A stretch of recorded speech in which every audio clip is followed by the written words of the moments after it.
I hope that we're live. It looks like we're live, and it looks like there's 6 of y'all here, so great. This is my sister. Well, I'm on this side. This is my sister, and great. She said I can use her. This is my sister. Well, I'm on this side. This is my sister, and no, we've got. Great. She said I can use her. This is my sister. Well, I'm on this side. This is my sister. That's you. And no, we're just going, Anna. That's me. Rip. That's me. This is I have not co-streamed in a while. And that was me. I'm new to this. It's my fault. It's totally my fault. No, sure. Literally that was me. It was the YouTube app destroying our lives again. So I'm gonna do this. What's up, That was guys? my fault. I feel like I need to switch. Oh yeah, I'm gonna switch my app because all this stuff is backwards. There we go. That's okay.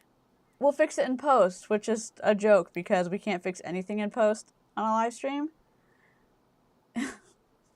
Hello. Okay, there we go. And I'm streaming in the treehouse as a little surprise. So. Oh my gosh, DC. You guys will appreciate this. I think a squirrel! I'm repping over here. I love that. It was meant to be. It was. I don't have a cool background like you do, but you got a squirrel. You're initiated. I got a squirrel. Off screen. You've been initiated. I think I forgot to do a trigger warning real quick before we start. Can you see the chat? I know you can see it here a little bit, but can you see the real chat on your end? I can see... On the side or somewhere? Yeah, I can see the comments on the side. I see Broken Waffles, we love it. Oh my gosh, the squirrel. Woohoo. Yeah, so okay. I'm seeing those come in. Perfect. Before we begin, real fast, big trigger warning.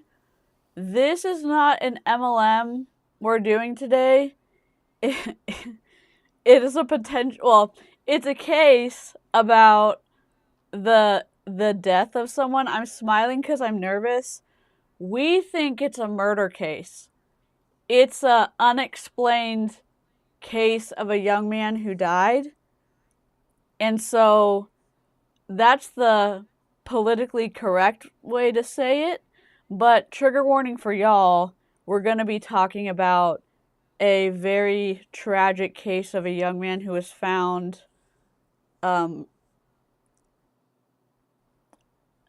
unalived in the water near an island on the shore of Horn Island. So if that's not your cup of tea, this is your chance to exit the stream. Even though we're so happy to see you, or the replay crew, this is your trigger warning. Greetings and salutations. I'm so happy to see you. Come back for an MLM stream. But if this is your cup of tea, we have literally a murder board. This is actually a murder board, a Pepe Sylvia board. And so you are in for, here's what we've learned so far. Anna and I spent 6 hours last night organizing the linear dream of information. We are going to keep it very respectful, and also we've grabbed everything that we know so far. So I'm going to put another trigger warning here, but also this is not the place for being a chicken nugget as always. We're trying to cover all of the things here. So we will say howdy hey to everyone, though. Welcome. Anna's going to give you the 30,000 foot view. May need a 60,000 foot view. But I'm gonna pass the microphone over to her, and if I need to turn myself down, this is the time to tell me. I can turn myself down. I can't turn her up anymore, but you can also ask her to turn herself, like I'm her to speak louder. technologically challenged on my end, so I'll do my best to troubleshoot if we have any issues. But hopefully you guys can hear me okay. Yeah, we're gonna try not to. We're gonna be as respectful. We are going to be respectful here. We're not gonna be getting into gruesome details. We're going to try to focus on just the facts and come at this with as unbiased of a lens as possible. I came across this case because I follow the Cajun Navy on social media. If you guys don't know who they are, they're basically a grassroots volunteer organization in Louisiana, and they came to popular knowledge, popularity with Hurricane Katrina when the South became a fishbowl, and people were really struggling. And these volunteers brought out their boats, their fishing boats, whatever they had to help people in the community. And then again in Harvey, so they've expanded to a lot of other disasters and basically just helping as much as possible. So that's how I initially came across this case. Most of the people that I know in my life, including DC, hadn't heard about this. So let me see if I can adjust my microphone settings because I know we just had somebody say I'm I'm a turning little myself quieter. down. I turned myself down a bunch. I turned I turned Anna up as much as I could. So if you came in and you're like, "Oh my god, this is going to be awful." I just turned myself down a bunch. Anna is ANNA, so you did amazing, Broken Waffles. Anna is I, I'm going to send I'm going to try to send Anna a mic. I'll respond to anything. I just turned myself down about like 75 or 25%. So, Okay. I think I just turned myself hopefully up a little bit more. We'll see. I turned myself down a little bit more as well. So, Anna, talk real quick. Okay. I'll Turn. talk. Hold on. Okay. Good on both sides. Speak up a All little right. bit more. Awesome. There you go. Louder. Okay, great. Thanks for bearing us. I appreciate that. Okay, so that's how I came across the case initially was the Cajun Navy, and I was talking to DC, and as this was going on, it got wilder and wilder. And if you follow anything in the news, I'm sure we all experience this where pretty much if you're reading the news at this point, you have to be your own independent investigative reporter because there's so many different pieces and from different people, and you have to go and search sources. So Oh, hold on. we We fixed it. Go ahead. Continue. We're good. Echo's fine. We're okay. good now. So that's where we're at. Is we just started compiling some of the information on this board and thought, hey, other people might be interested in hearing what we've gotten and what we've learned so far. So we are in Ocean Springs, Mississippi, which is on the coast of it's close to the water. Mississippi, there's really not a lot going on. It's a small town. Nolan Wells grew up in this town. He was born on August 17th, 2007. So he's an 18-year-old. He was a freshman at Southwest Mississippi Community College. He was a football player there. He graduated from Ocean Springs High School in Ocean Springs, so he's been in the area. He has a lot of friends there. His parents have lived there for quite a while. He's the son of Christine Wells Wansley. That's his mother. She's a nurse practitioner there in Ocean Springs, and Elmore Wansley is his father. I'm not. I tried to figure out what Elmore does for his occupation. It seems like he was working for SS Motorsports LLC. That was, those slingshot cars that you can rent. He was working for a slingshot motorsports rental company. That was back in 2025. So not really sure what he was doing, after that. But those were his parents. Now, Nolan Wells, this confused me a little bit when I was looking into his parents, because Nolan Wells, his last name is Wells, Christine Wells Wansley, is his mom. So I was wondering if Elmore was Nolan's biological dad. And he is. Nolan Wells took on his mom's maiden name. So he has the last name Wells.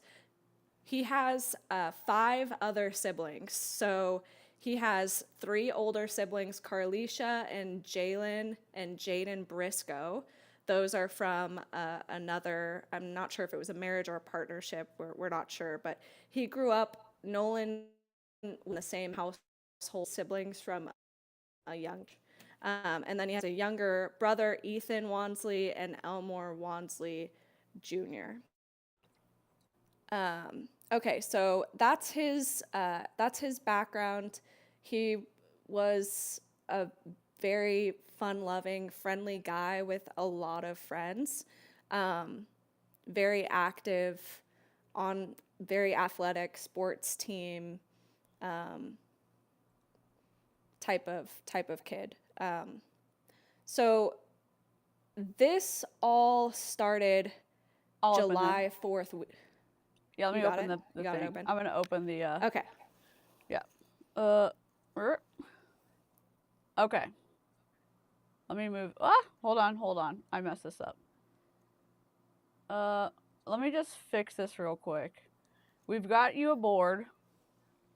Anna has you aboard. Okay, let me lock this. This is all DC's work. Like, Anna's going to keep us on track. I'm sure you guys already know.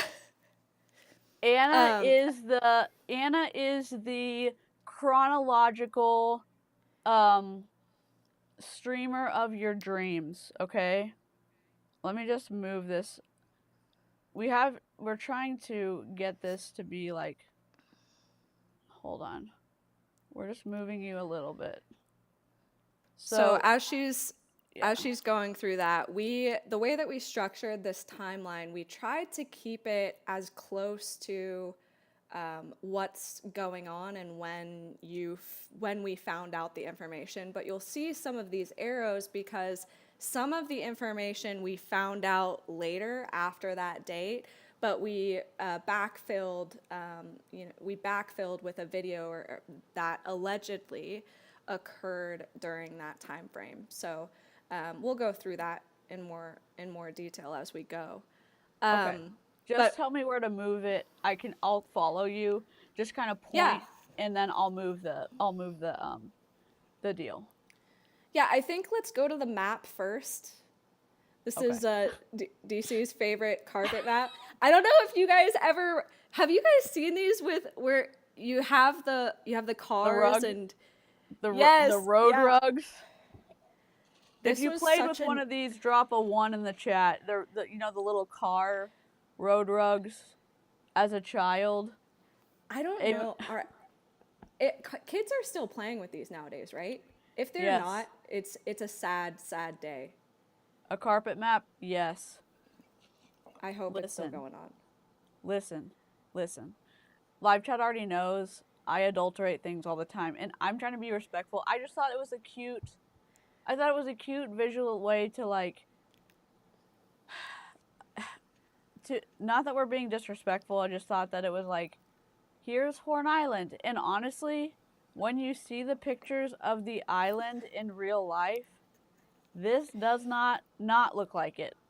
It is a very long island. It's a mile wide, right? And Yeah, it's yeah, like 10 miles long. How yeah, yeah. So we've Ocean Springs is you see, Horn Island is literally an island. It's about 10 miles away from land. So you have to get a boat in order to, if you're going to go out there. The Horn Island itself is like 12 miles across. I think it's 10 to 12 miles across. And at the widest point, it's a mile at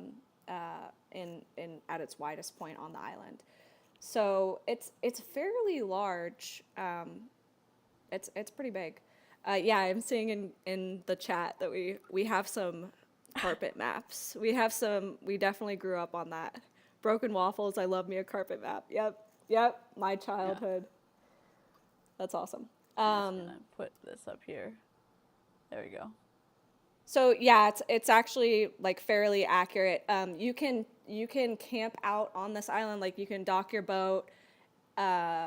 People hang out. They drink. They swim. If you've been in sandbars in Florida, or there's a lot of little party islands that they have over there too. So kind of a similar concept, but Horn Island you can actually camp out overnight and hang out on there. Now it's not the jurisdiction of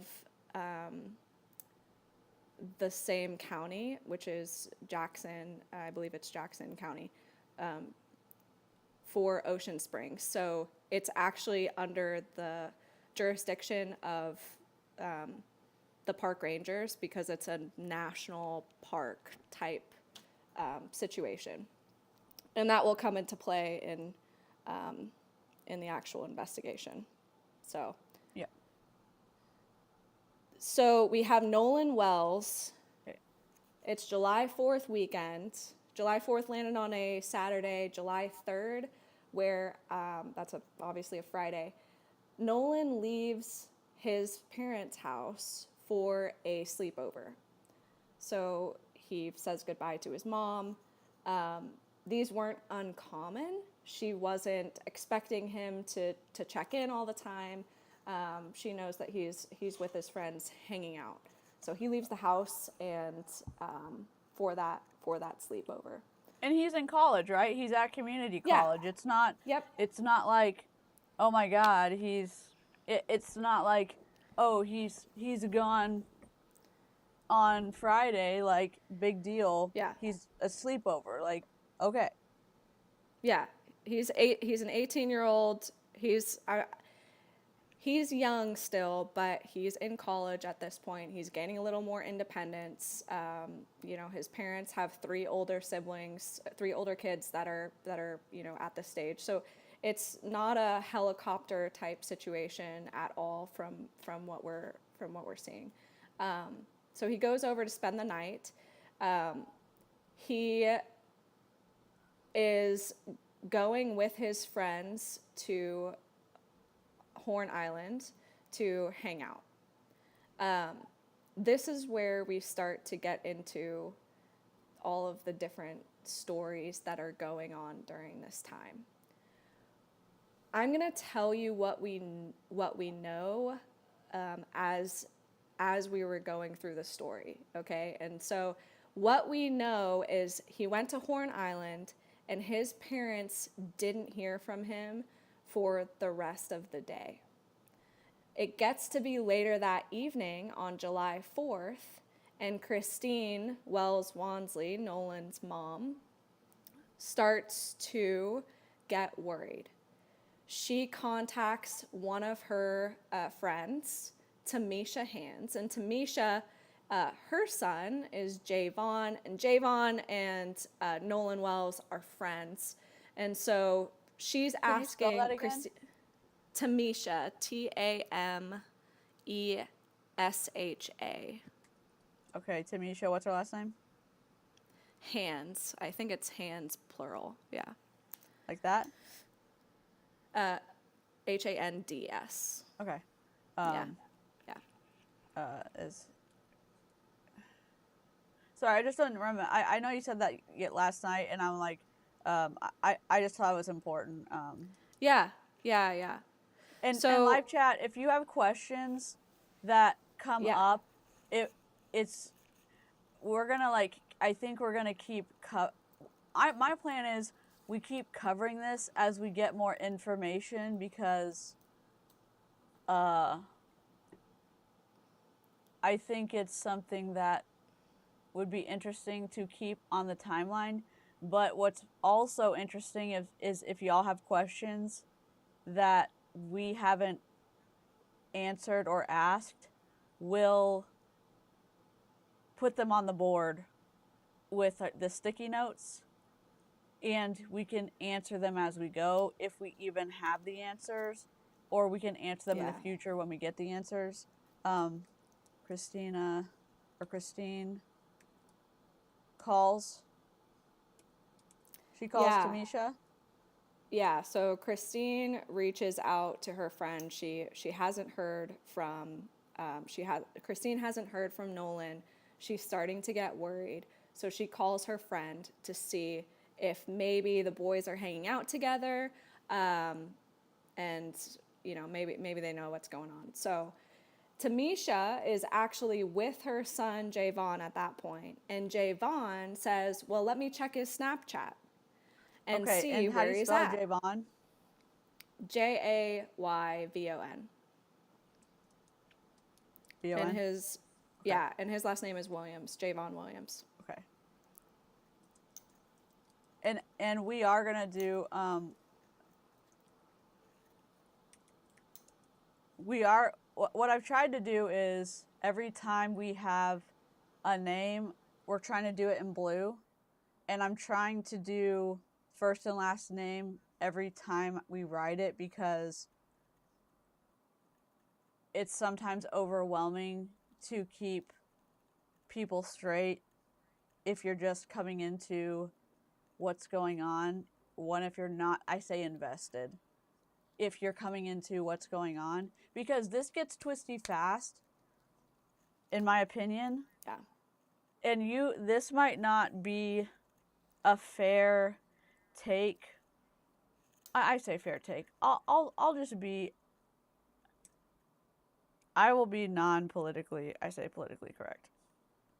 There's a lot of discrimination everywhere, but in Mississippi, there's, I will say, more discrimination, more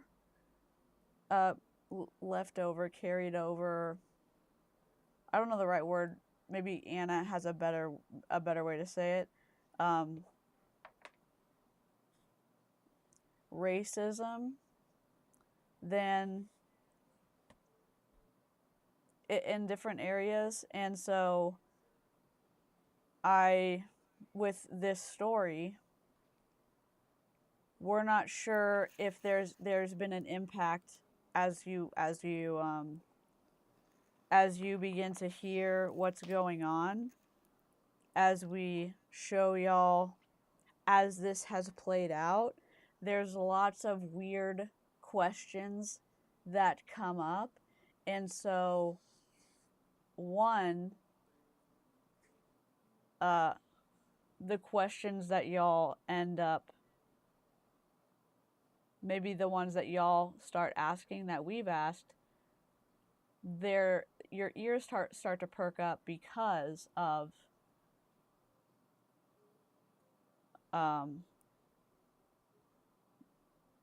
I don't know I don't know, Anna, if you could say this better, but Yeah. I whenever the racism that seems to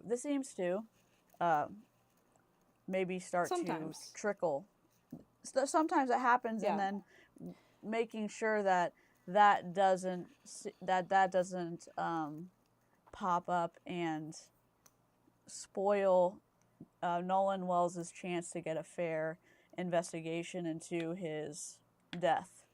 And so I think hopefully there's a big enough, I say interest, which is unfortunate to say, in his death so that he gets a fair investigation so that people actually find out how he passed away. Because it's so twisty. It's so twisty. I know I interrupted Anna's talk about this, but like, No, you're good. it's so freaking twisty. Anna's about to tell y'all stuff that's so freaking twisty. I know, yeah. We won't receive more evidence until the late fall, 2026 for grand jury. In forensic pathology, the decision to retain or return the hyoid bone, larynx, and trachea is a major dividing line. Yep. Yeah. Yes. Yes. So we All will. star. You're absolutely right, Alex Cowboy. The grand jury. We're not going to get more information released, at least from the state, until after the grand jury. So we'll get into that for sure. Alex also said, I'm 56 and I've lived in Mississippi my entire life. My grandfather lived here. I agree. Yeah. We have to think, I'm, I was born in the 90s, and we forget sometimes that segregation was pretty much sometimes only one generation away from us. So our parents grew up in segregated schools, DC and my parents. So we're still there. There is going to be some trickle down that's still going on, as much as we're trying to root that out. So we can't rule out that possibility, and we have to, I think, protect against that and make sure that we're getting a fair shot, and there's not politics or racism coming into play. So that's part of the reason why we're following this, and it's of interest in the midst of all of the other issues that are going on, and the tragedy of it, and everything else. And one more thing that I was worried about. I only lived in Mississippi for 3 years, and a weird mentality that carried over that I was worried about for the good people. I say the good people in Mississippi that kind of are at the mercy of the corrupt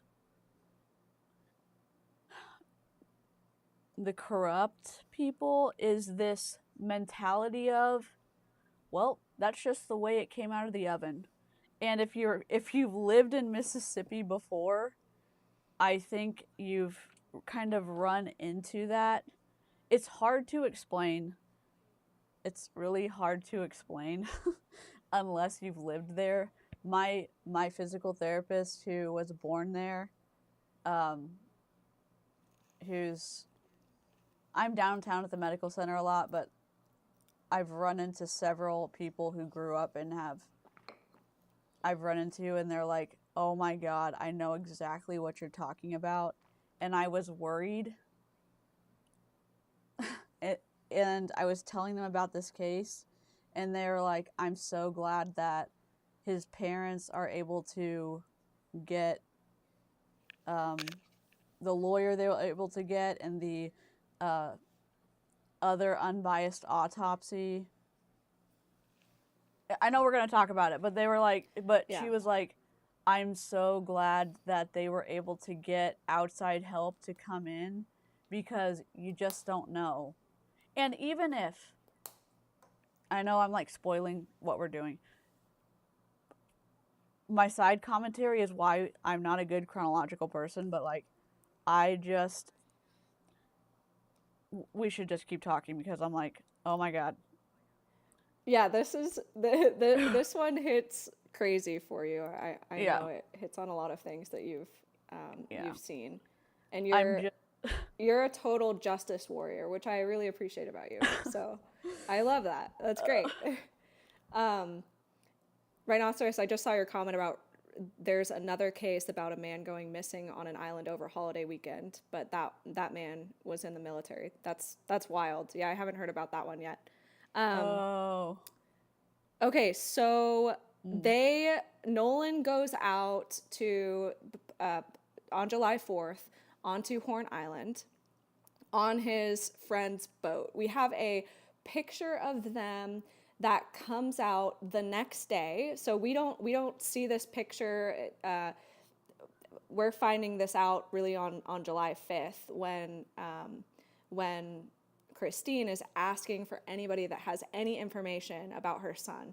So that's where this picture comes from. The internet sleuths of the internet sleuths found out whose social media they match faces. We verified these. We verified as many of these names as we could because we're wanting to be intellectually honest as well. We have Warren Hudson on the far left.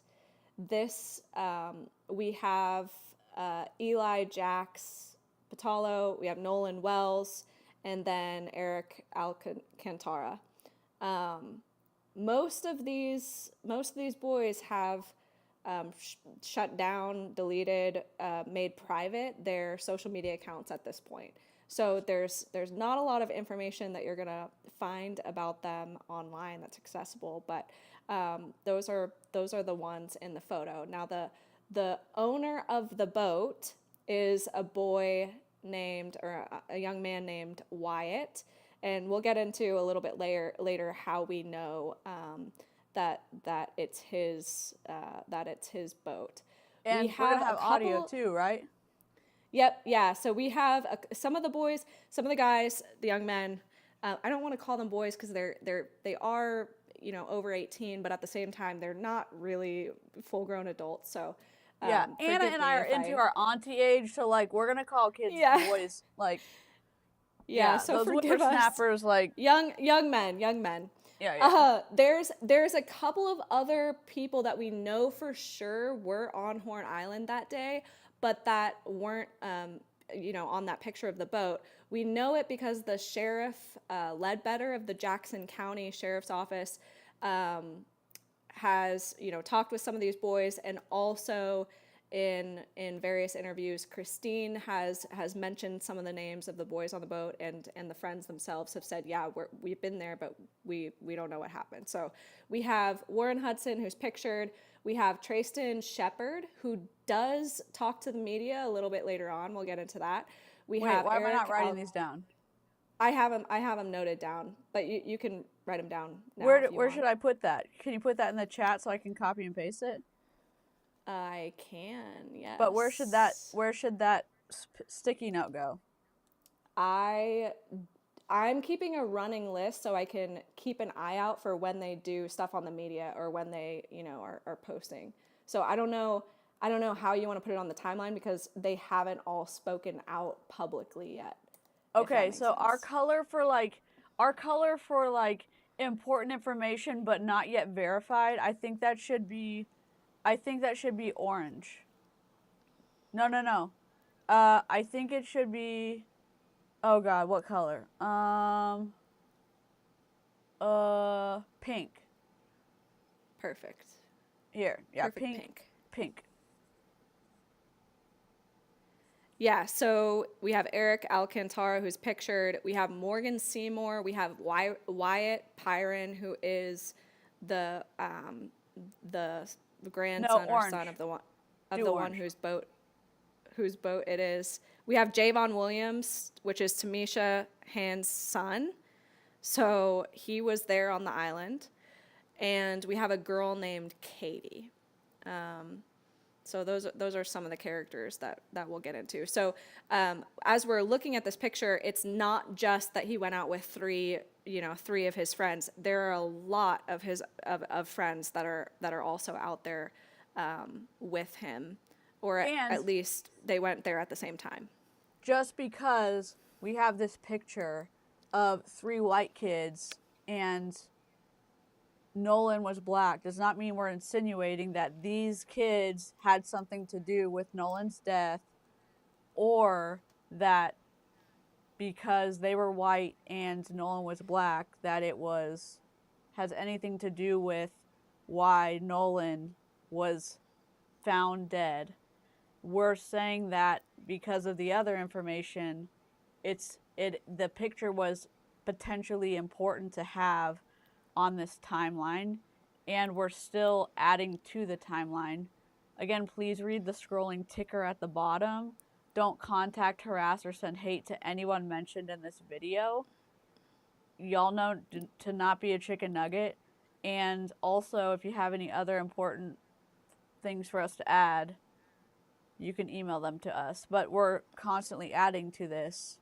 This is also just a chronological timeline, and just because we have somebody on this board doesn't mean they're guilty or whatever. We're just looking at this. All of it is alleged. This is just commentary. Broken Waffles, that's a good question. Are all the kids the same age as him? Yes, most of the ones that we've looked into are. Now, Katie, there's a girl named Katie that we don't really know her last name for sure or her age, but Javon is the same age. They grew up together. Warren is the same age in that age range. They're all in their freshman, sophomore year of college. So they go out on this boat, they go out on this island, and Christine doesn't hear from Nolan. She contacts Tamisha, her friend. Tamisha asks Javon, who's there who's around in the same area, and Javon says, "Let me check Snapchat," and because the kids these days, if you're on Snapchat, they post pictures all the time, and you can see the location of where people are and where people are posting. So Javon looks up on Snapchat where Nolan Wells is, and it's showing that he's not on land. Okay. Now, we're talking close to midnight on July 4th, July 5th at this point. Christine checks her Life 360 app, and Christine's Life 360 app, which shows Nolan Wells' location, shows that he's on land. Okay. Okay, should I show them what Life 360 is? Yeah, let's go there. Okay. If you so aren't Life aware. 360, and I don't know like how big Life 360 is, but here in the US, it's an app for families to track where your kids are, where your parents are. And I know that sounds creepy, but it's not.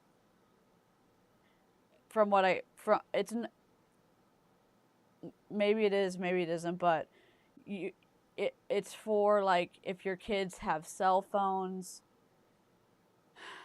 not just to see where your kids are to make sure they're safe, or like if your kids are going to dance or basketball practice or whatever, but you can see, hey, if they're at dance when they're supposed to be at dance and you're not able to take them, that you know like they're where they're supposed to be.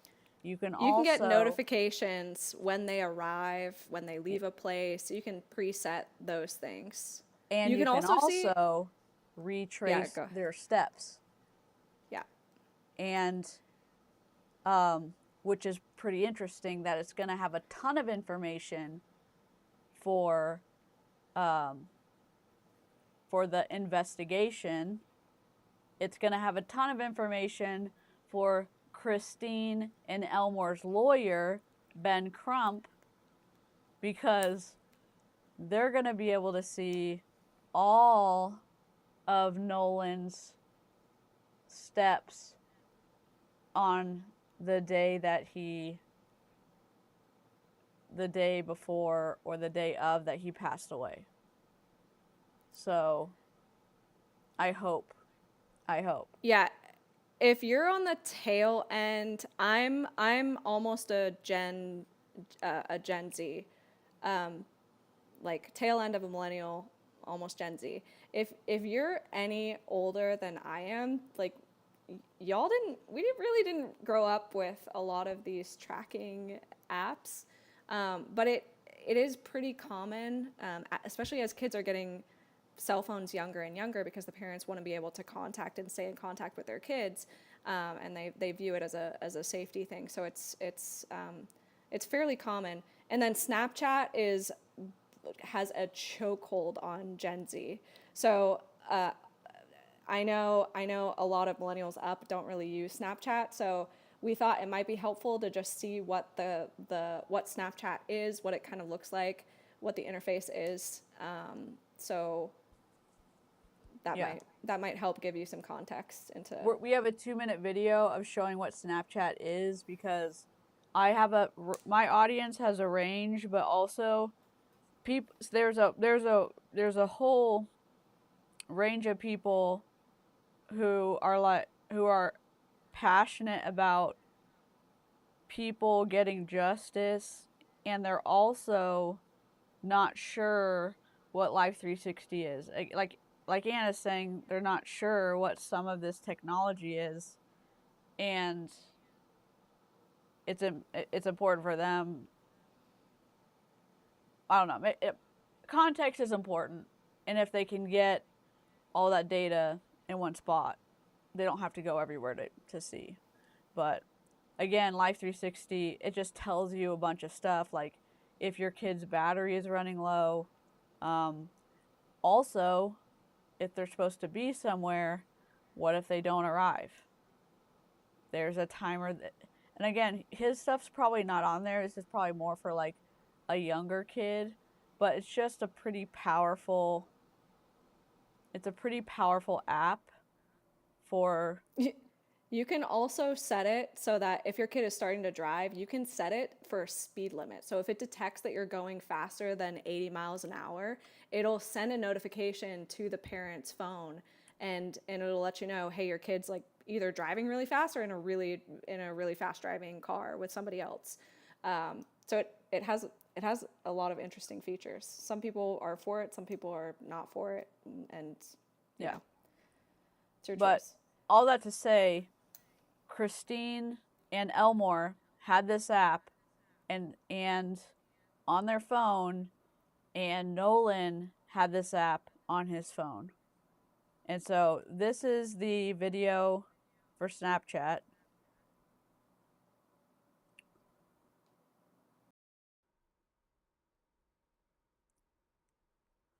Okay. I'm just going to double check we're not going to echo. Just 1 second.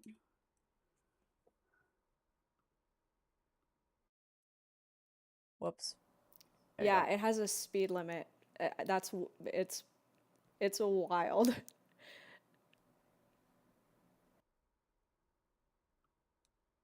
Absolutely. I hope I hope big accounts will. I hope. I mean, we're small, so I hope big accounts will.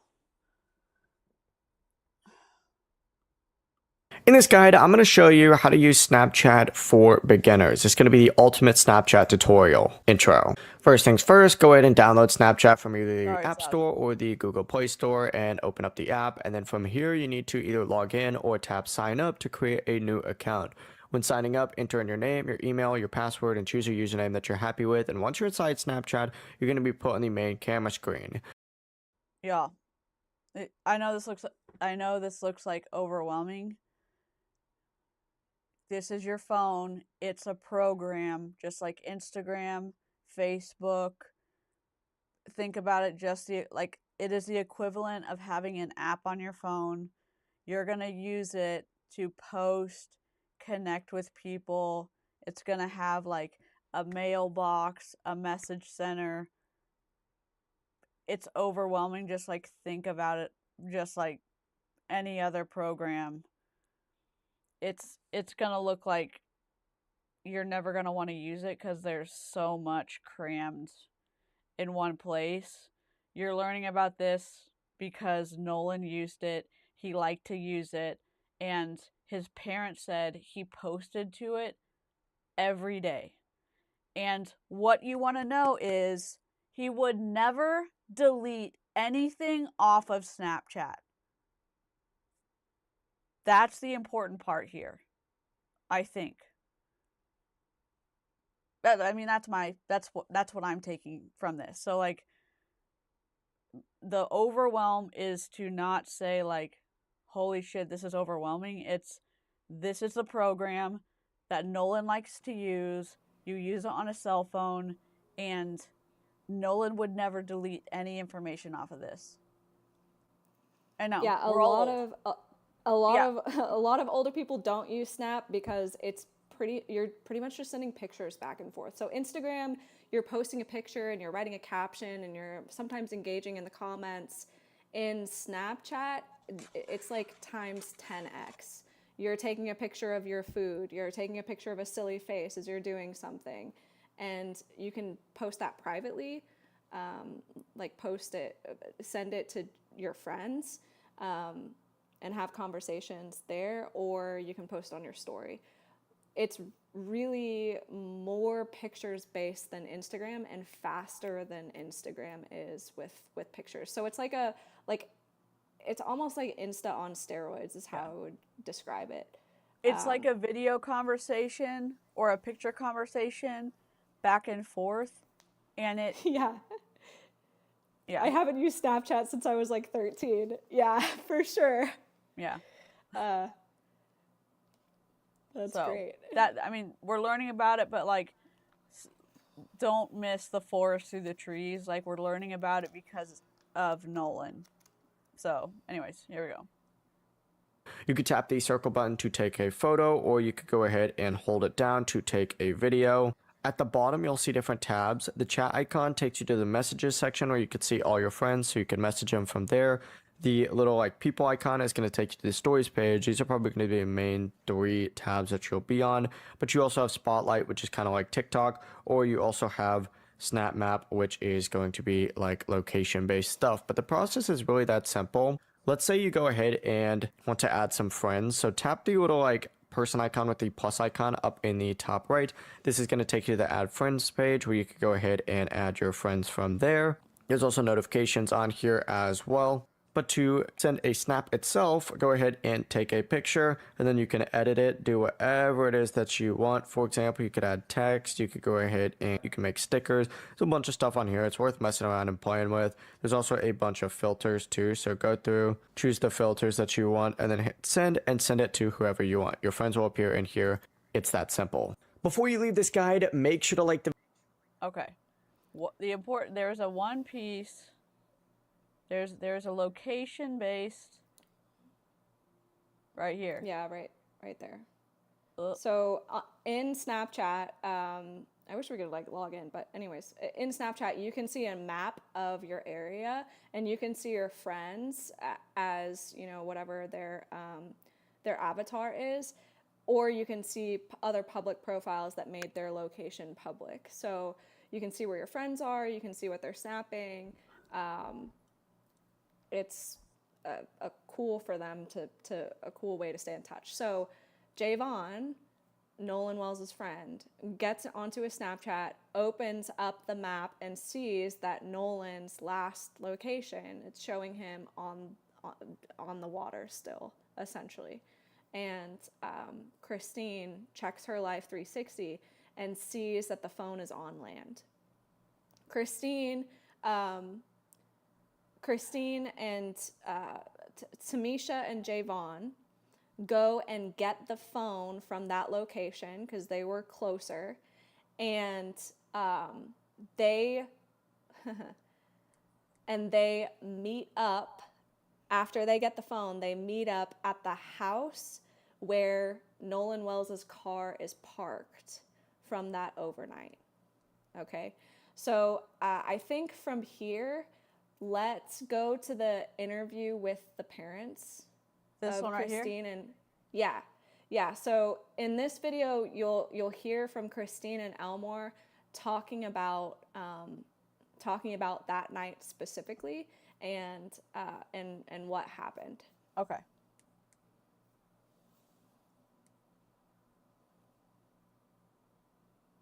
All right, let me go full screen.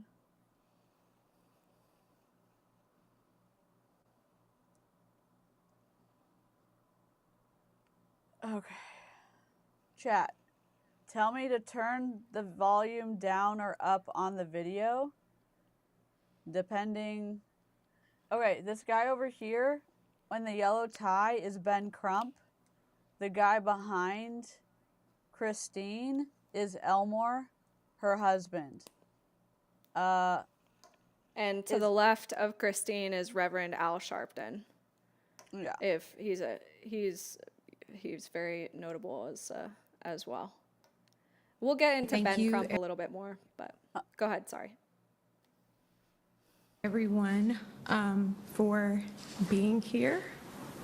She's a nurse practitioner, correct?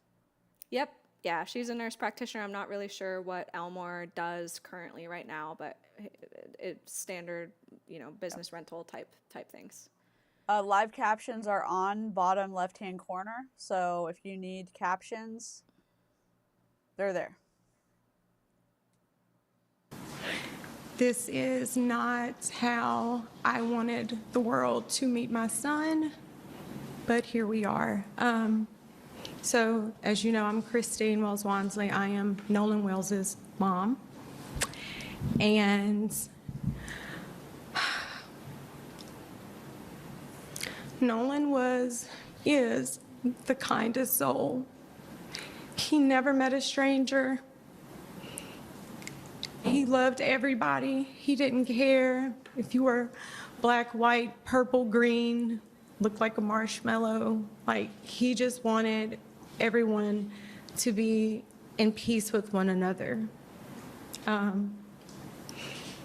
He loved life, and God gave him this big heart, which always scared us. Me and his dad had conversations with him all the time, not just about the importance of understanding our history as Black people, but also the importance of how you have to move in certain spaces. And it's not us feeding into racism or the stereotypes that comes with that. Unfortunately, that is just a matter of fact. There have been many cases, many instances that shows it's unfortunately a pattern that he did not like. He did not like that there was so much division, and I think that's why God gave him us. He was really a peacemaker. He wanted, like I said, everyone to be included. He never wanted to leave anyone out. He just, even at a young age, I don't know, how old was he? 18? No, not 18. When he was a baby, he did the little dance. So his father and I were having a moment, and as couples do, and even in that moment, he runs in the room with his diaper on, of course, and he starts dancing because it was like he could feel the tension. He could feel that something wasn't right. So he was just a special kid. Like, he was a special kid, but again, just heart was so big. And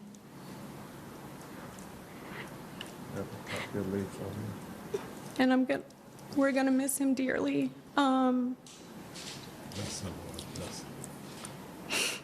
But we are grateful, especially to our friend Tashima, who actually was one of the people who helped us that night. She went and picked up his cell phone from where it was, and then provided that to us because we of course contacted authorities to figure out who to do the report with, whether it was the county or the city, which then turned into DMR, who I contacted immediately from there. But Can you tell them how you got the cell phone? so our friend actually, when I called her, Nolan is best friends with her two sons, Jalen and Javon. When I called her, I said, Tashima, have you seen Nolan? He's missing. No one has seen him. No one has talked to him. The boys were actually with her, her sons. So they opened up their Snapchat because a lot of the kids do have their locations where they're tracking one another. So one of the Right. So we saw that on the Snapchat tutorial video. He said it pretty fast, but they're tracking each other with that location feature on that Instagram doesn't have, TikTok doesn't have, but it's like on iPhone messaging where you can share your location indefinitely with like a loved one. Yeah. Same thing. So that's what she was just asking. So I'm just trying to like connect the dots a little bit. boy says, well, it's showing that, I can't exactly remember what his location was showing, but my Life 360 location was showing something completely different. It was actually showing What? that his phone Sorry. was like he was on land. And so we ended up, His parents are? Yeah, there's a lot of hate going on both sides, but his parents are getting, they're getting attacks for working with Crump. They're being called, a ton of racist stuff. It's pretty awful for everyone involved. Whether we created this board, and there are people that are going to have different stories that don't make sense. That doesn't mean go and attack these people. Right. It's a horrific tragedy. The Right. facts have not all come out. We should not be attacking any of these people. We should be. You can watch and pay attention to what people are saying, but the hate is not okay in any way. Yeah, I mean, like since the beginning, Especially for the parents of this young man. Like, that's just, it's awful. yeah, but and also like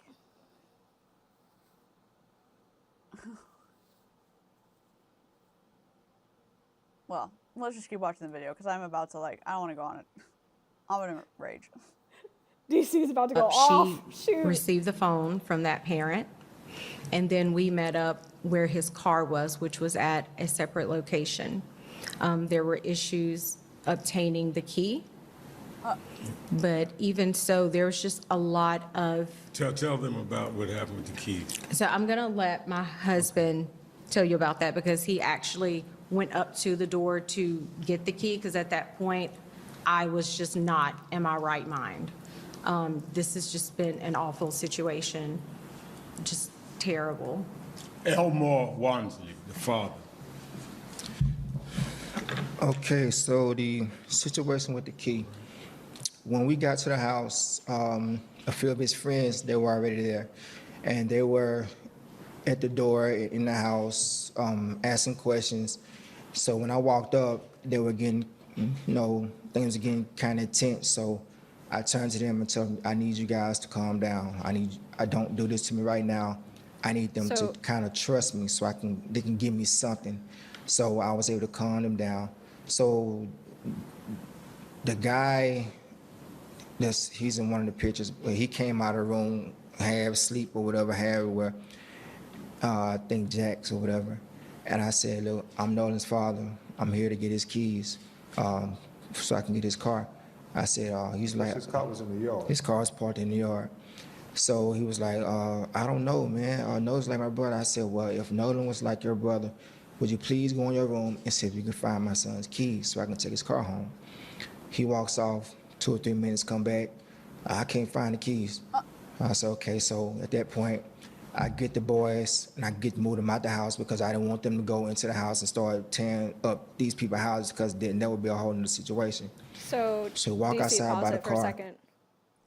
So, just to give an additional context, when he's saying trying to get the boys out of the house, he's talking about Tamisha's kids. So, the Tamisha and Javon and her other son went and got the cell phone, and then they met up at the house where Nolan Wells's car was parked at. They got there first, and so the boys, Nolan's friends, are almost getting into a fight with the boys' house who has the key inside. And so when Elmore gets on site, Elmore's trying to keep the scene calm, and he's trying to tell the boys, listen, like, we need their help right now. We need to not make this into a bigger issue. And he's trying to reason to get the key. So that's a little more context. It's hard in this interview to track that, but through the other stories that are going on, that's what's going on. To help, Okay, we need to note that on the board after this interview to just remember that Sure. for the notes. Question though, Yeah. not to get like sidetracked, but I got a question. So we have his two friends, Javon and what's the other friend's name? I think it was Jalen. I'm so sorry. It's Tamisha's other son. I think it's Javen and Jalen.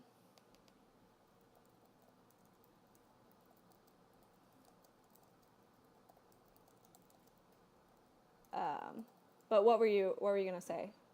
So they're his friends. Well, They can't find Nolan, right?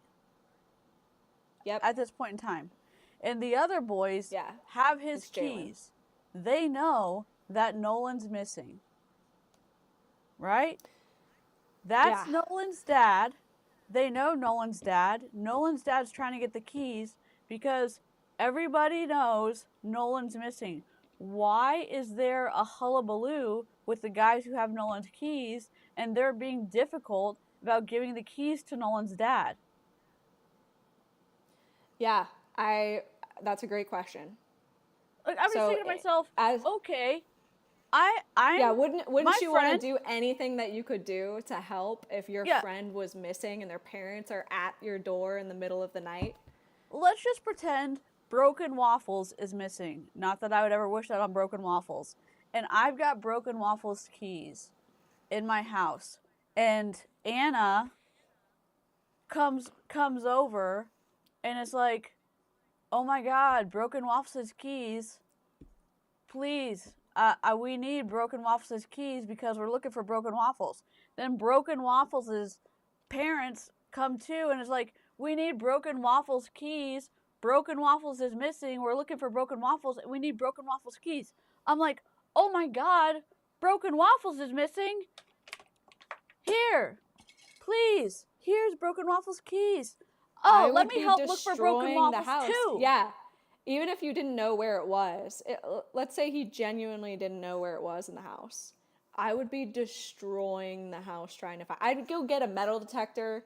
I'd get my flashlight. Every light would be on. Yeah, let me get my sneakers. I'll come with you. Yeah. When's the last Come time on I inside. heard from Broken Waffles? You know what I'm saying? We live Yeah. in Texas, and that would have been our first thing. Let me, like, ride at dawn. Let me get my good sneakers on, and let me get my comfy socks on. Let me bring some snacks so I don't have to come back to the house because, like, I won't come back to the house until we freaking find Broken Waffles. Yeah, so that's why the boys allegedly were getting Tamisha Hand's kids were getting more upset.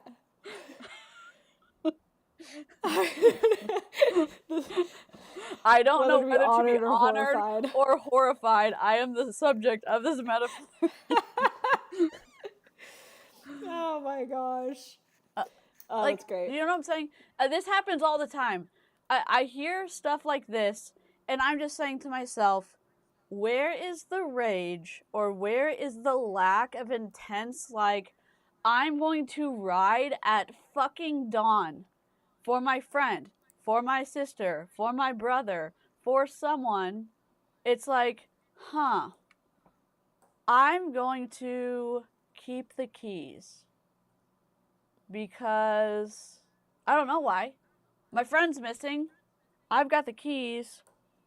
No, I don't really want to give you the keys. Yeah. Not that it means anything, but like, I certainly have a lot of questions about why you want to keep the keys. Gosh, I'm going to put you Yeah, on my murder board, and you're going to get a little red circle around you, and it's going to say, so and so was a little brat about giving the keys up and started a little kerfuffle with Javon and Javon's brother.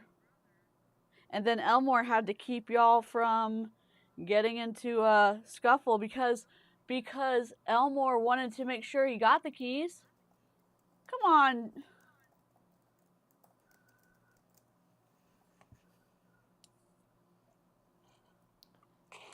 Yeah, I don't. The the defensiveness that we're seeing already off the bat from is You're crackling. Not a great sign. You're crackling. A little bit. It's me because I'm messing with the cord. I'm like using it as a fidget spinner. Yeah, we're hearing the fidgets. Sorry guys. Sorry. You're still. I'm It's sending still you a bad. mic. I'm sending you a mic, dude. Oh God. Say something? Is it still crackling? Yeah, bro. Shoot. All right, hold on. I'm gonna press play, and we'll fix your. Press play. Oh God. It's Oh bad. God. It's bad. I'm muting myself.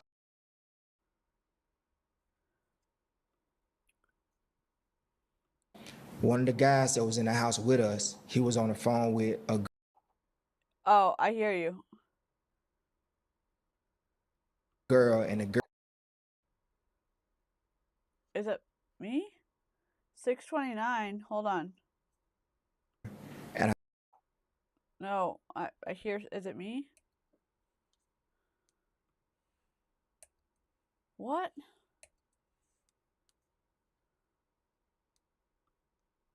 I said, look, I'm Nolan's father.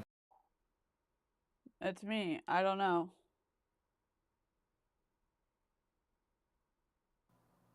I don't hear anything on my end. I hear you. You're crackling. Let me kick you out and you come back in. Oh no. Okay, bye.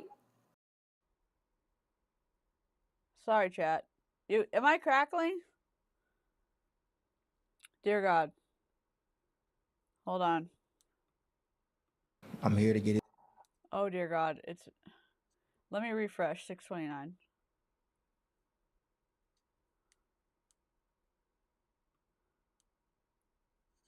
Six.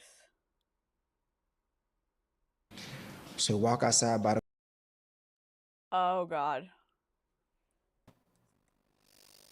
Say something? Sorry, guys. Oh no, it's me. It Bad? must be me. Hold on. Okay. I'm getting feedback from something. And I don't know what it is. Yeah, I don't hear cackling or feedback. I hear it. Okay, if y'all don't hear it, that's good. Let's just keep going.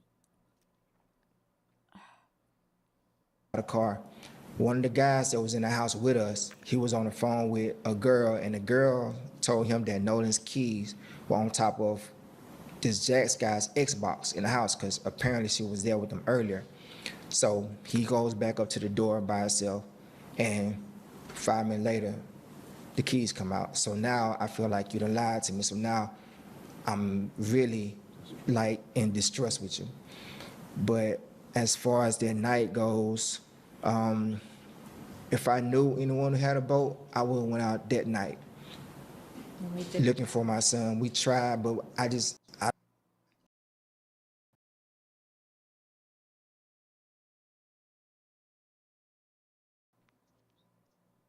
Well, we lost audio on the video, y'all.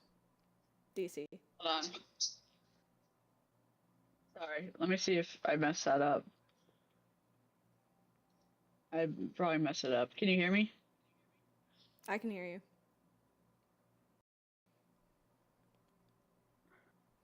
Okay. Can you hear me now? Yes, ma'am. Okay, sorry.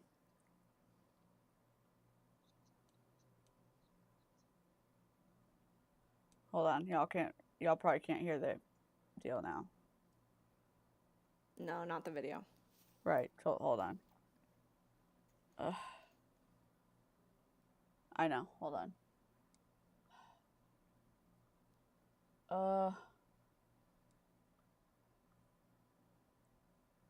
Just 1 second.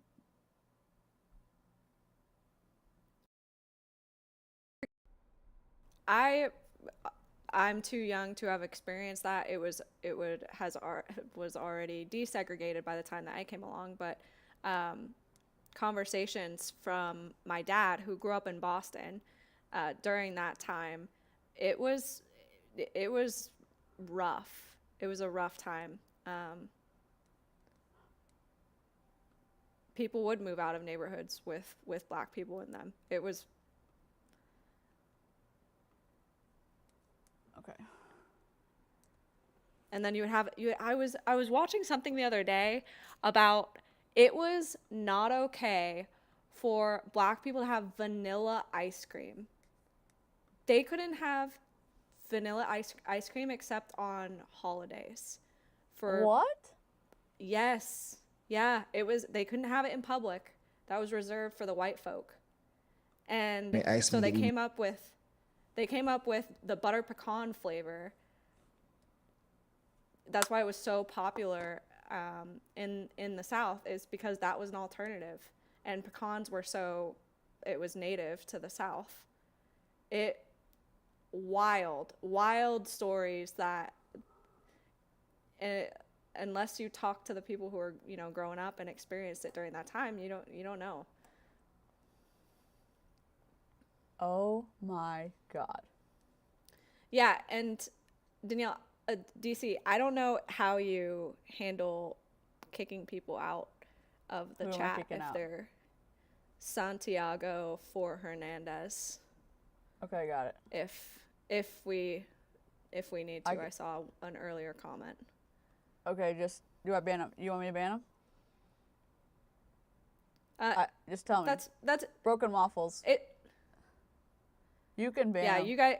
you guys tell us if you're seeing something. Okay, you ready for the video? Yeah. We'll finish out that Did we section. want to go out? And I told him yes. So within an hour, he was at the dock. We met him, and we went out. We docked the boat, got out the boat, walked on the island, walked a pretty nice stretch, came back, got back on the boat, went around the island, looked, came back around, and where we went to, that's where apparently they say that his body floated up. I don't know a lot about water currents over there, but I would think that we would have saw his body. And on the trip there was a family that stayed a night on the island, like actually tented out on the island. So if he was left, he would have saw that family on the island, and there was 2 other boats docked, so he would have had help. So I don't know. I don't know. I think we stayed there for like an hour and a half. That's when Jackson County and the sheriff department showed up, and they were going to do their rounds. And I had a classmate of mine, him and his 2 boys, that came out and they searched, and then they got back in touch with me and said the Coast Guard had finally showed up in airplanes. So. Okay. That's the Yep. oops. So there's the introduction to Elmore and Christine. That was their first public talk on after they found out. Do we what want to happened look to at their son the after they had- Cajun Navy called it? Yeah. So that's setting up that night about what happened. So Christine talks to Tamisha, they get the cell phone, they go to the house, they get the keys to the car. Christine at this point is posting on Facebook. She's contacting everyone. Has anybody seen Nolan? Any pictures? Please send them to me. So that's going on. She's been up at this point for almost, you know, a full 24 hours. Has not slept. We're into the early hours of July 5th. So this is where I became aware of this case. Is the Cajun Navy picked it up, and we have this next video that was posted from their account. This one right here, right? Yes. The Cajun. Yep. Okay. Yeah. Little dude in the boat.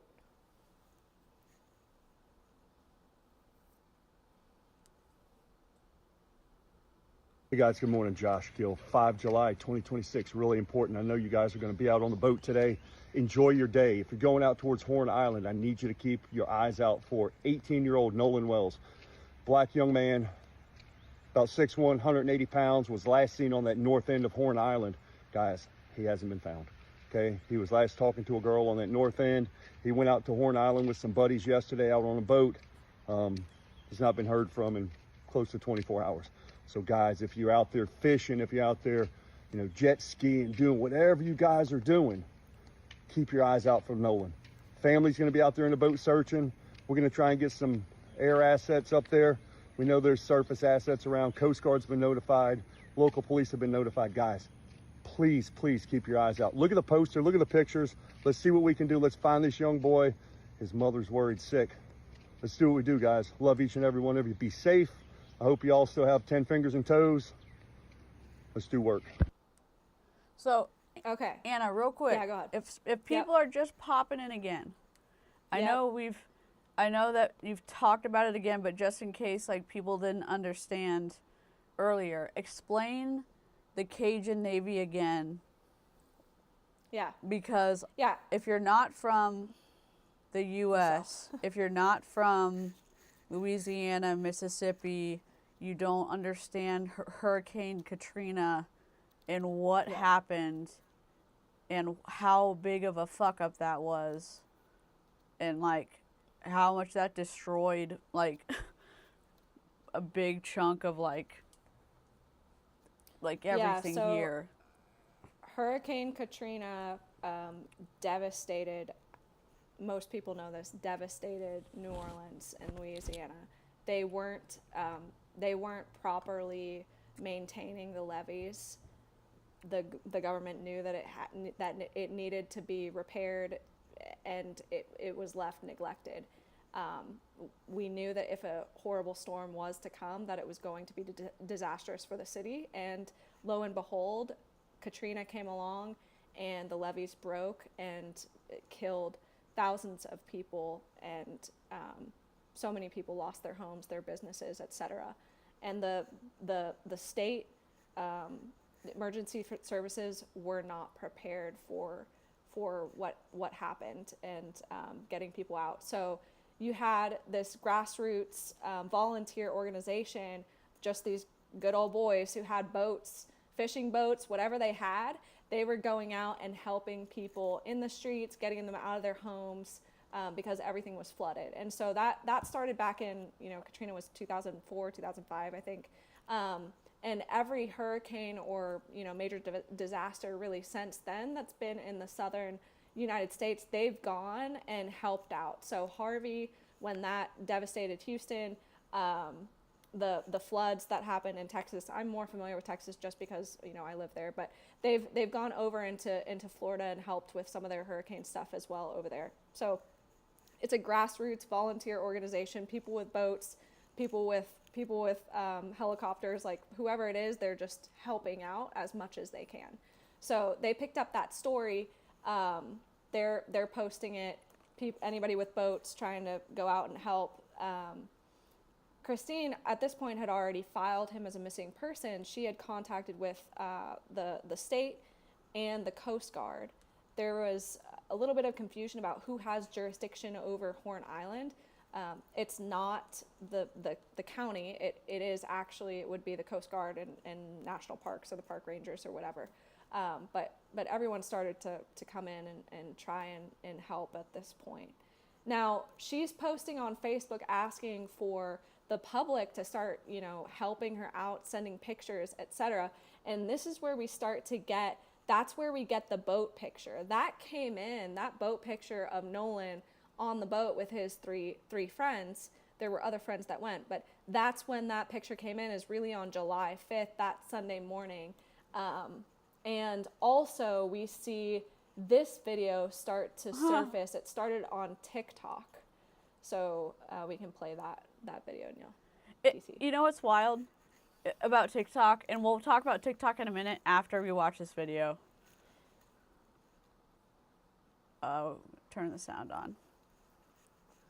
You're going to have to listen very carefully to this because, and this is what the text says if you're just kind of listening to us ramble in the background. The text says, a video is circulating on TikTok from Horn Island on the 4th of July where you can hear arguing from a group on the beach. Now, if you don't understand, like, I say boating culture, there's these kind of like islands that aren't really like, they're low to the ground, but you can put your boats up pretty close, and it's sandbars. There's sandbars, and you go and you kind of like hang out all day. You can basically like either be on the boat or be in the water, and it's just super chill. And a lot of boats kind of pull up, basically. They park, and it's just a chill kind of like way to hang out for an extended period of time. It's like tailgating for boats. Right. Yeah. Yeah. It's like what you do like at a football game. And, you know, you park and you cook out and you know, drink beer and whatever. Oh, that's loud.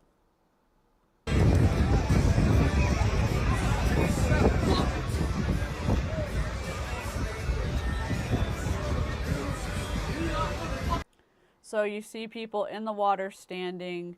You have these little platforms that people are just kind of like laying in. You see people on the beach, and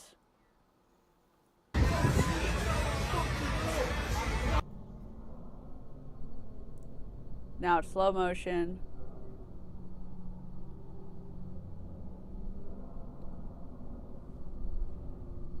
It might be hard to see, but there is a group of people, and they do seem to be arguing right there. So I'm pausing it. There's a red circle around a group, and this doesn't mean anything. We're looking at this video. It's not implicating this group of anything. Please see the ticker at the bottom. We're just being nosy as hell. There's a red circle around a group with a white arrow, red text that says here. I'll just, you know, because we can do eCam shit here.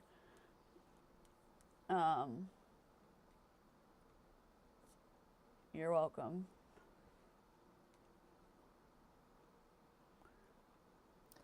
So, in context, this is coming out Sunday, July 5th. We have no contact with Nolan. We are getting this video in saying that there was some level of an argument on the beach at Horn Island on the 4th. And this video starts circulating. So you can't really make out what's being said on the video. It seems to be that there's somebody saying, "Give me my phone." Will, a couple of weeks after this point, it was about a week ago, that a young man named Tristan Shepard came out and said it was actually him in that video. It was not Nolan Wells. Okay. And we didn't know that at that time, but we see an argument. We see that group arguing on the beach. So what's going on here is Christine and Elmore are asking his friends, you know, when they went and picked up the keys, you know, where's Nolan? Where's he at? And his friends are saying he stayed on the island with a girl. So And which we girl didn't is that? see the last time. It was allegedly a girl named Katie. We don't know her last name. We don't know what she looks like. We do know that she did contact Christine in the following days. So they did talk. But what Christine knew and the family knew at this point was, okay, well, his friends are saying he stayed back on the island. His friends hadn't seen him since 3 p.m. and he was with a girl named Katie. Katie allegedly is saying, I didn't see him last. He went back with his friends. He was with his friends. He wasn't with me. Okay. So, So that's weird. That's strange. That's a little strange, that like, we don't have contradiction. the story straight. We're hearing that information not directly from Katie herself. We're hearing it from Christine, that she's been in contact with this young lady, and there's a discrepancy between who saw Nolan Wells last. She and Elmore are posting on Facebook. Nolan Wells' football coach reaches out to them on that Sunday morning and says, hey, I have a boat. If you want to go out, I'll take you, and we can go take a look around on that island. So they haven't heard from Nolan for almost, since July 3rd is when they saw him, but they know he was there on the 4th. But now we don't know the name of Nolan Wells. We don't know the name of the football coach. Yeah, we don't know the name of the football coach, but that coach takes Elmore out onto Horn Island. They boat around the island, and they get off on the island to take a look on the actual island itself. There's a family that had tented up overnight that was staying there the entire night. Okay, there were also 2 boats that were docked on that island all night, and those boats were fully stocked with food. Okay, so there's people on the island. The family that tended up didn't see him, didn't see Nolan. Nolan's an athlete. He knew how to swim. If he really needed help, his parents are thinking, well, like, there were people around. He couldn't possibly still be on the island. Right. Otherwise, He could have asked for help. There were people there. He could have asked for help. He could have asked for help. He could have spent the night on a boat and just hung out, on somebody's boat. Right. So they leave. Elmore and the coach leave. The Coast Guard, but before they leave, the sheriff's department arrives and the Coast Guard arrives to start the search on the island. In the background of that going on, the Cajun Navy is still also in the area. They're also looking around in the waters. There's a current, there's a strong current that happens around this island, and so the Cajun Navy, they're familiar with this. They were looking in specific areas and looking out for that. The Cajun Navy also had air support, which is amazing. I love that they had people with helicopters in the midst of this. They're great. So, that's going on the actual island itself is the search and the surrounding areas. It's 10 miles. Again, the distance from Horn Island to the mainland of Ocean Springs is 10 miles. So I'm not a huge swimmer, but even if you were a really good swimmer, I think it would be really difficult to near impossible to swim that distance. Not impossible, but it's a fair distance. It's not like you could swim to mainland Mississippi. Okay, so sandbar. Allie Sloth says, I'm sad there are people that don't know how fun a sandbar is. For sure, it can be a blast. And then Allie asked, did they look at friends' phones to see if there's pictures of him back to the island? So the friends have deleted posts and made their profiles private. So I'm wondering. We don't have. Yeah. But No, we don't have a lot of information. I'm thinking as more of this comes out, people are going to go through their phones and their videos that they've taken like that aren't associated with him. And if they go through and look in the background, they may end up posting them Yeah. and find him in the background of their videos and start posting to TikTok. So I think potentially we leave this question up and start Yeah. creating a web, like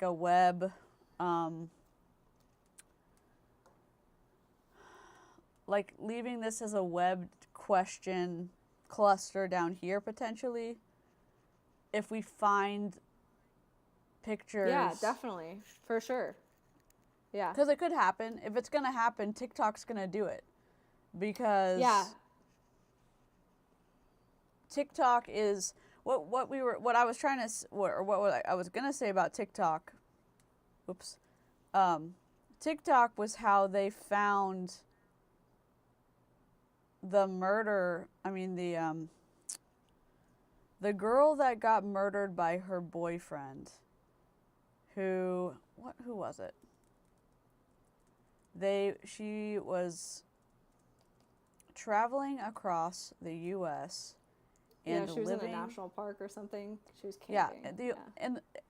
and someone who was like just out and about. There was literally no reason that they would have found her body except for the fact that TikTok, they knew about it from TikTok. Gabby Petito. I think it was, I Gabby think it's Petito. Gabby Petito. Yep. Yeah. And everybody, like in Congress or whatever, can like throw a fit about social media and how bad it is for blah, blah, blah.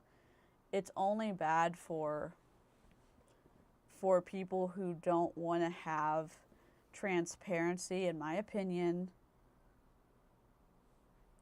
out there. And I know, like, sometimes, like, there's negatives, but I don't think the negatives outweigh the positives of letting organic information get out there. Like, yes, issues with AI, I get that. But education about that can happen. But I'm just saying, like, being able to find a Gabby Petito's body happened because of social media. Yeah.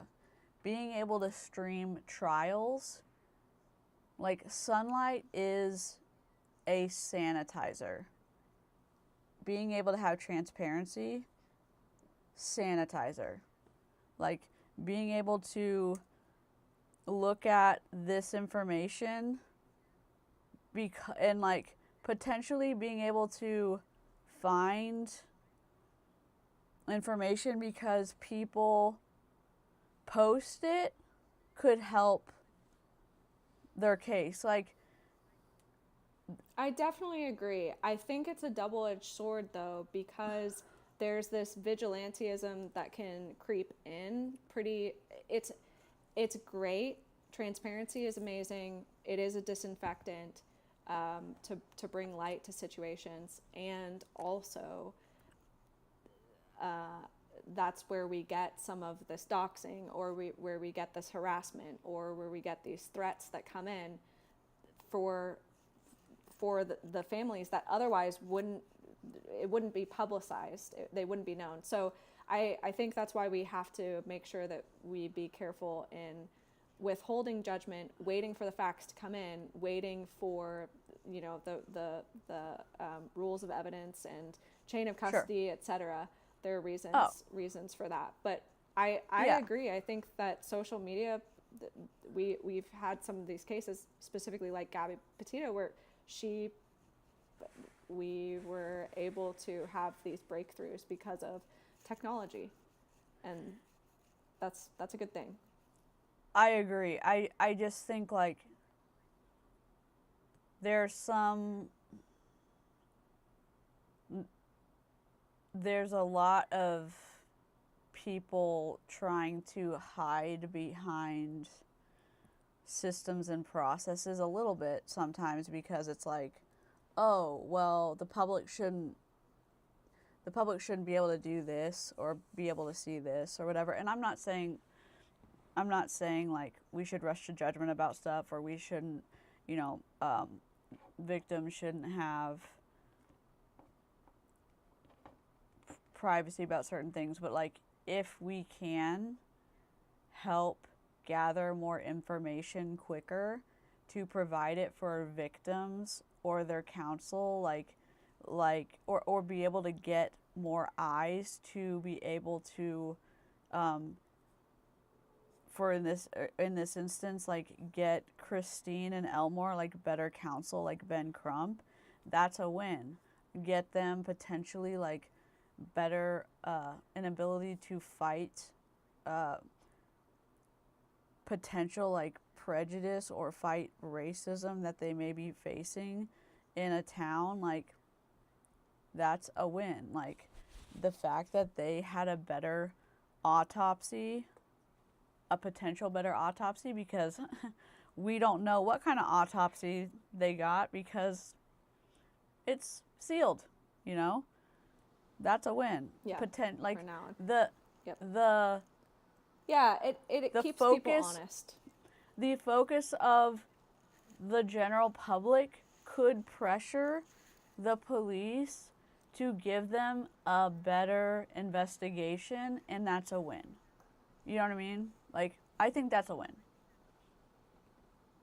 So, anyways, back to the... Broken Waffle says, according to Google, an untrained swimmer usually fatigues after 20 to 30 minutes. For me, it'd be like 5 minutes. I don't think I'd last like more I'd than drown. 5, for sure. Yeah. I it would drown not after be a good. minute. Honestly, like, I'll die on the island of, like, starvation. Like, I wouldn't. I could float. I could probably float for a while. Nope. I don't know. I'd sink like a rock. I'm Sabina, no. terrified of sharks, Yeah, though. no, like...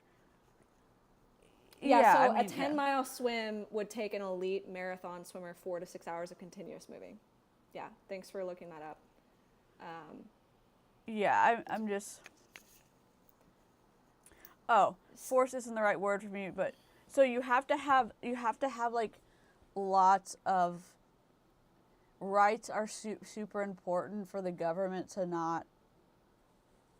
Allegedly, it's important for the government not to crush your rights, and so allegedly, like, they're supposed to, like, have a lot of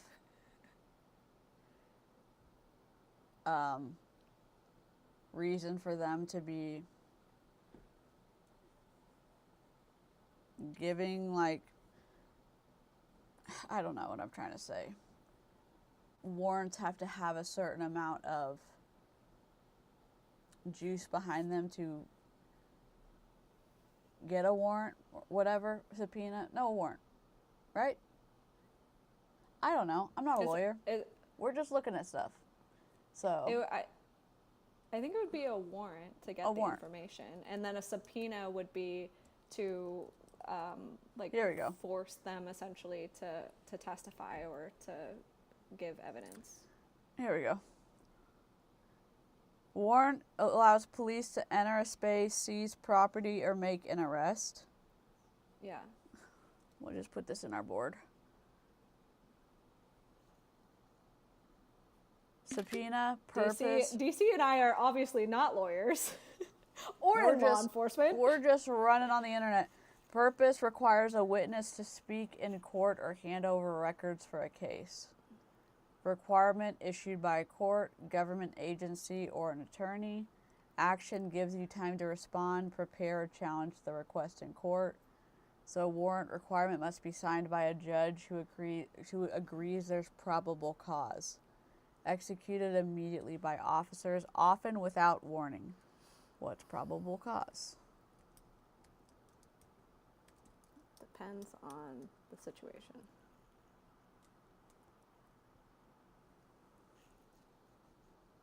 The Fourth Amendment protects people from unfair police searches and requires this standard before a judge issues a warrant. More than a hunch, needs real facts, includes not just a simple feeling or a general guess that someone looks wrong. Or totality of circumstances, judges look at all the combined facts and events known to the officer at that exact time. Oh my God. We're not... ADHD checkpoint. Go back. Okay. Okay. We're going to dump this over here. Hold on. Okay. All right. Continue. So we're on Horn Island. Coast Guard, they're all searching Horn Island. Christine and Elmore head back to their house.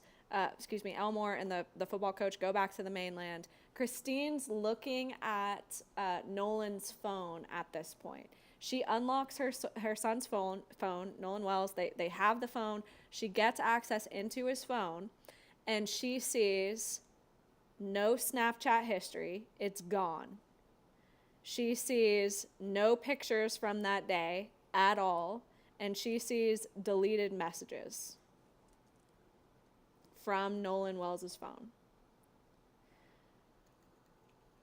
The story from his friends is that he was staying on that island with that girl, allegedly Katie, that he left his phone on the boat. The boat had it was started to take on water, which is why, and they got the boat towed back to the land around later that day. So that's why they left, quote unquote, early, is they said, well, our boat was, taking on water, and Nolan left his phone on the boat, and he wanted to stay with this girl.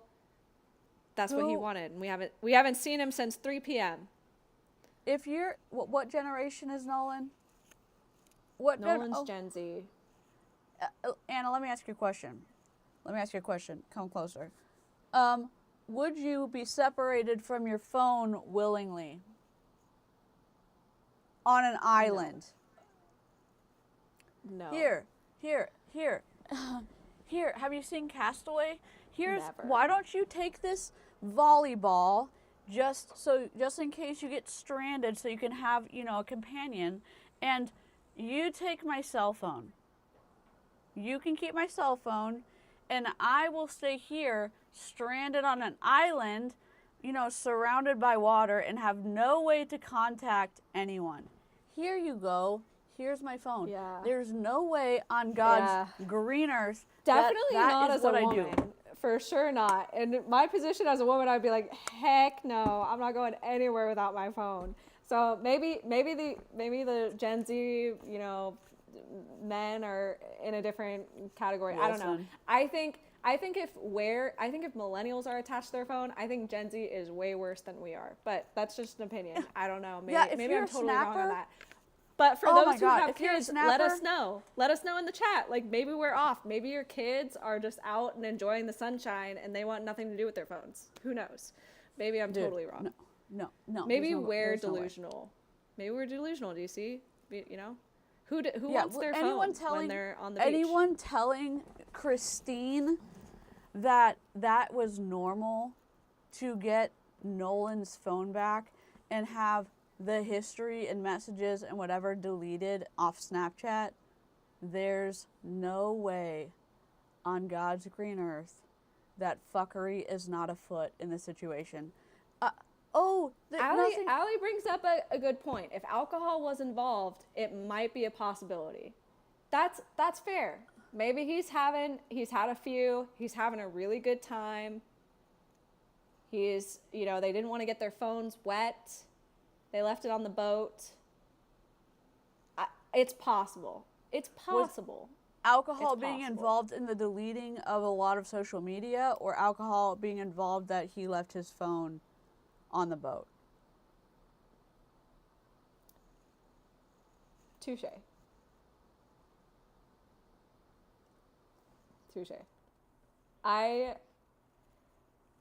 Yeah, it's a hard sell for me, especially some of the young men that were with Nolan come back and specify that they asked Nolan if he wanted to go back with them, and he said no. So, I don't know. Now, here's a little bit of additional information. Javon, remember, this is Tamisha's son. Christine is friends with Tamisha, mom friends. Javon is friends with Nolan Wells. Javon Best friends? left. They're best friends. They grew up together from a young age. Okay. So I would say close friends. I don't know, best friends. It's really Friends at least to say. close enough that Nolan's mom knows Javon's mom and calls her, has her first. phone number. Yeah. Christine calls Tamisha first when her son is missing. So they have a close relationship. Javon is the one that looked up on Snapchat and said, let me check Nolan Wells's location. Here's the thing. Quick. I don't think someone who is drunk would have the capacity to delete things. Point to broken waffles. Notation. Potentially. I think that's fair. So Javon, and when he's talking to the media a little bit later, says, I left my phone on that boat too. And so there were at least 2 people that left their phone on the boat. Javon accidentally left the phone on the boat and then got it before he went and picked up Nolan's phone. So now we'll take that. So there's just a little bit of information there. We don't want to make it seem like, it's impossible. Somebody else left their phone on the boat too. Okay. Okay, so we get to Christine's looking on Nolan's phone. She finds these deleted messages. She finds no Snapchats from that entire day. Nothing. And she's saying, okay, I know my son. He's never without his phone. And also, he's always Snapchatting his friends. This is highly unlikely. And also, why are some of his messages deleted? So her suspicions start to increase, in addition to everything else that she's experienced up to this point with the different stories of who last saw Nolan at the island. We get to the morning of July 6th. So this is Monday. This is within 48 hours.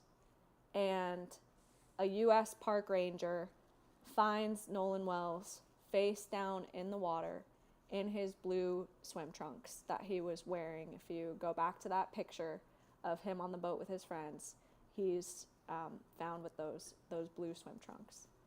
Are we reading this article? This article was updated on July 20th. Okay. So I don't know. What do you think, DC? You want to read it? We can go through it. The TLDR is there's an article confirming that he was found, and he was found in the blue swim trunks. And I guess confirming that the coroner says no obvious signs of foul play, right? Yeah, the state medical examiner's office performed an autopsy on July 7th and has been waiting for results from toxicology tests. Now, there were no immediate obvious signs of foul play or trauma on Wells' body. This is the coroner, this is Bruce Lind, the Mississippi coroner, who's saying that there were no obvious signs of foul play or trauma on Wells's body. He told CNN this. Now, Also, we're highlighting every, like, a professional person, like someone who has a job, like I say, a job, someone like a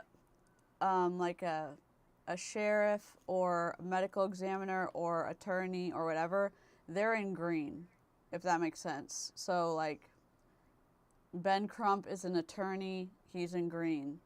A coroner, he's in green. Everyone else, their name, Nolan Wells, blue. Yeah. Stuff like that. Sorry. So we have the coroner who's saying there's no obvious signs of foul play off the rip, but they're going to do, you know, toxicology because of the unusual circumstances. We have Trayston Shepard, who's one of the young men on the trip.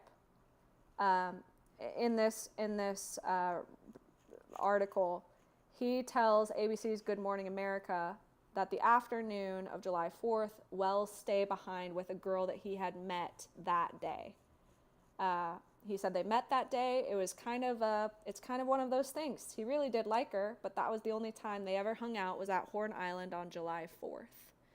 So this is where some of the stories of his friends start to come in. They are speaking to the media. There's three of them that are speaking to the media that we're getting this information from. So, Javon, Quick. go ahead. Broken Waffle says someone who uses Snapchat daily would have a long streak. He would lose his streak by not posting but for a whole day. Doesn't sound like something a regular user would do. Yeah. Yeah, I know So that streak is important. I'm going to copy that and put a note near the Snapchat info as like a, oops. Yeah. Continue keep talking. it in mind. I got it. Yeah. So Javon Williams, the son of Tamisha, said it's not like Wells to separate from the group that he came in with. So we have some of these stories that are not, they're not lining up. He's always, Javon says he's always been a guy where if he rode with you, he's going to come back with you. Williams, so Javon Williams was supposed to be on the same boat as Wells when they headed out to Horn Island, but that boat filled up with, you know, the maximum number of people that they could take. So he hopped on another boat, and he saw him there. So there is that, then they, in this article, they go back into that widely shared cell phone video that we saw of the people arguing at the beach that it's hard to hear. It was suspected that that was Nolan Wells' voice. That might have been in the heated argument demanding his cell phone back. But the person shouting in the video is actually Trayston Shepard. So Trayston says, that's actually me yelling. It wasn't Nolan in that video. So that's where we got that information. So his body is found by the U.S. Park Ranger, and it's found on the northwest tip of the island. Now, Elmore, remember, he went out on a boat with the football coach and went around this whole island, and where they're saying that the body was found, Elmore says, that doesn't make sense. I specifically looked in that area and there was no body, and he would have been there at the same tide level as when they found the body on the morning of July 6th. So July 5th, Elmore's out there between 7 and 9 a.m. There's no body. Then you get onto July 6th, that Monday, and the body is there in that spot. How do I open this? So we have that issue. Oh, like this. Oh, I can just go through pages like this. Yeah, you can just That's click Horn through. Island. Yep. Sorry. That's what Horn Island looks like for real. Did you already go through the entire thing as I was trying to figure out how to open this? Yeah, I was talking through it. It's okay. Yeah, I mean, you can flip through. You can see pictures. There's some other pictures. There's Ben Crump talking. Now, on July 6th, when they found the body, Crump was not employed as their attorney yet. That is Javon Williams and his mom, Tamisha Hands. If you go back to that previous picture, that's Okay, an let interview me take a picture of that. Yeah, Okay. and we'll show that interview another time. We won't be able to get into that portion today, but we wanted to set up between the time that he goes missing and the time that they found Nolan Wells's body, and some of the controversy that was just leading up to that point. Now, back to when they found his body face down in the water, we have the Mississippi coroner Bruce Lynn saying there's no obvious signs of foul play. When they found the body, the Cajun Navy is still on the ground and in the air at this point. The Cajun Navy confirmed that he was wearing the swim trunks, and they also said that it seemed like he had bruising to the back of his head. Okay, let me just put this there. Sorry. I'm kind of putting like things that are... The lines are... I'll set it back. Cajun Navy. Oh, you're fine. Navy Whatever works for your brain. This is contradicts. your baby. Coroner. There's... I wouldn't say it contradicts. It was just an additional piece of information. The Mississippi coroner coming out and saying there's no obvious signs of foul play it seems a little premature.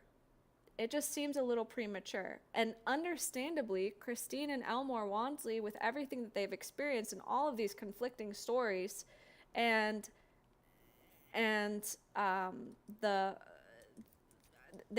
the coroner is saying, you know, there's no obvious signs of foul play, but because of the circumstances that he's found in, we're gonna, you know, do the autopsy and full toxicology and all of that. With the level of pushback that the Wansley family is getting and the Wells family is getting from the friends and from the state, that they're feeling like they're not taking this quite as seriously as they would like. And that's when we see Crump get involved on July 7th. Okay. So Cajun Navy said that they saw signs of blunt force trauma. What were you saying to me last night? Oh, I don't know. I was saying a lot of things last night. Shoot. We were here on this for 6 hours.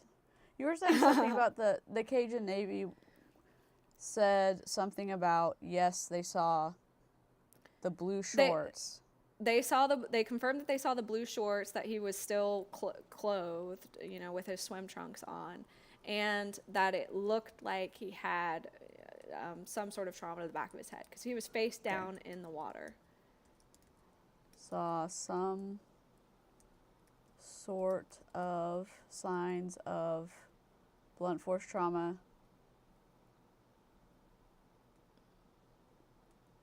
Right? Yep. Yeah. They allegedly. Yeah.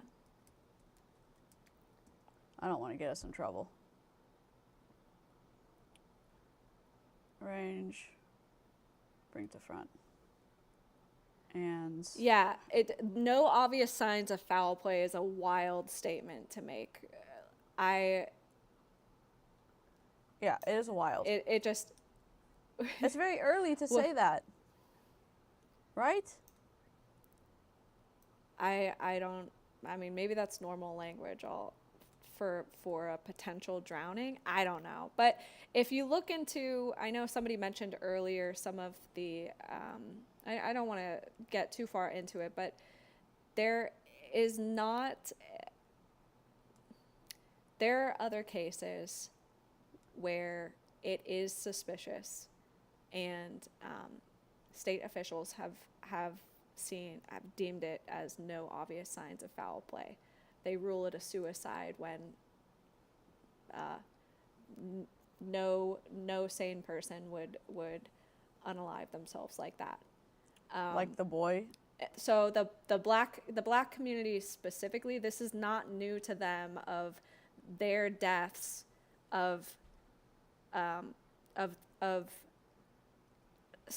specifically young black men and women being targeted and not having a fair investigation or due process. You can look up some of the recent, essentially, lynchings that have gone on in the past, not just in the past 3 to 5 years, but there have been some other cases where things have been ruled a suicide, where it's just, it's awful. Just my opinion. Just my opinion. So Christine and Elmore employ Ben Crump. Ben Crump, I don't know how many in the chat have heard of Ben Crump. He has represented the George Floyd case. He represented the family of George Floyd. He's done the Trayvon Martin case, the Breonna Taylor, Michael Brown, and there's a couple of other high-profile cases. He's predominantly, I guess, marketing himself as a civil rights attorney. Yeah, he's representing marginalized black individuals, police brutality, social justice, racism, things like that. He's become well known for that. So, Kara Chan said, doesn't seem like any motive. We don't know anything yet, really. And again, we're just kind of like laying things out as we find them. There could have been, we don't. Yeah. The motive this could isn't be clear. nothing. What? The motive isn't. There isn't a clear motive from what we know right now, and we tried to we tried to look at just the facts that have been like proven, not just hearsay. This is what we have right now that we know, and you're right, we don't have a clear motive at this point. Yeah. The biggest question that I have is, the thing that is the strangest thing to me is the change in pattern of the social media use. And I say this all the time. The change in pattern. The change in pattern is strange. It's just strange to me. I just have questions about that. So, change in pattern is strange. So brings me to question. Go ahead. Yeah. Brings me to question that may have been covered. Were they all of drinking age? No. No, Nope. they weren't. No, Sure we'll weren't. see in I don't know if we have. We might play that next time, DC. Yeah. Of the tow call. Oh, the tow call is wild. Yeah, the tow I'm call going is to- about 8 minutes long. We can get into that next time because I do have to jump off here. But Okay. we have some good nuggets. If you guys enjoyed this one, we have some more that's been uncovered in the past 2 weeks. This is only 21 days at this point. So we have some hearsay that's going on. We don't have actual evidence of. There's been talks of Warren Hudson allegedly his mom is a judge in Yes. the Mississippi area. Allegedly, someone was cleaning the boat in her driveway at 3 a.m. This is spreading on social media. This is part of the problem with like making these cases so high profile, and people get involved, and you have to really dig for what actually is proven and what has, what has come out and what we can find as actual evidence, and not just like AI or whatever. So that's been a side story that I haven't been able to confirm. We also have that the boys lawyered up, as another commenter said, pretty early on in this. We have the judge herself, if you want to zoom in on that, DC. The judge herself posted on Facebook some public messages, so we'll go over those in the next stream, as well as the tow call that was made from out in Horn Island from the boys, as the boat is taken on water. We also have, Where is that? This call. Yeah. That's not it. That's just the Fisher Price boat that I found. That was just a fun picture that we found. But and the we boat also have was towed off the island at 4:30 p.m. Central. The last time Nolan Wells was heard from was at 3 p.m. Central. That's what they say.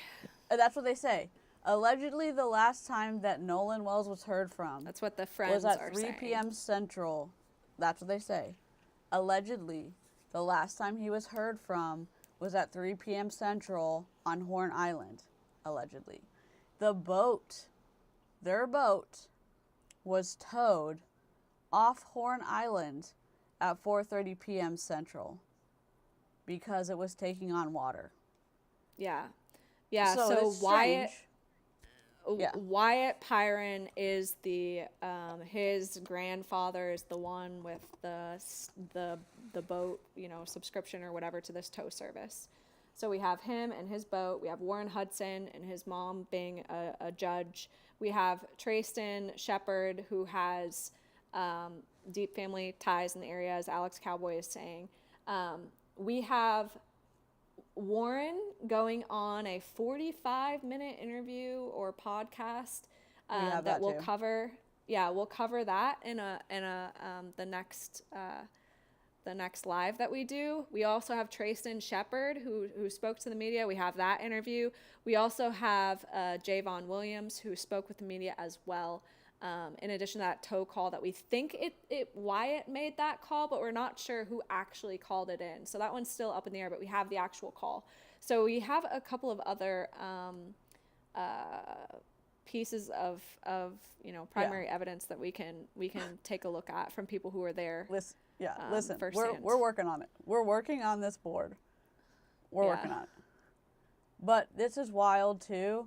So Ashley is a local judge. She's the mom of... Wait. Which one is she the mom of? Warren Hudson on the far left. This dude right here. She's the stepmother. So she's not the actual biological mom, but yeah, she's the stepmom of Warren. Yeah. She decided to insert herself and say that he's innocent, but whatever. Anyways. Well, apparently her and her family started to get death threats because this picture came out. People started to do their internet thing. They found out the identity of the boys, and then they started slamming these kids online and their families. So and again, they're innocent. They're innocent until proven guilty. And yes, they have the right to get counsel. And so again, don't reach out to anybody.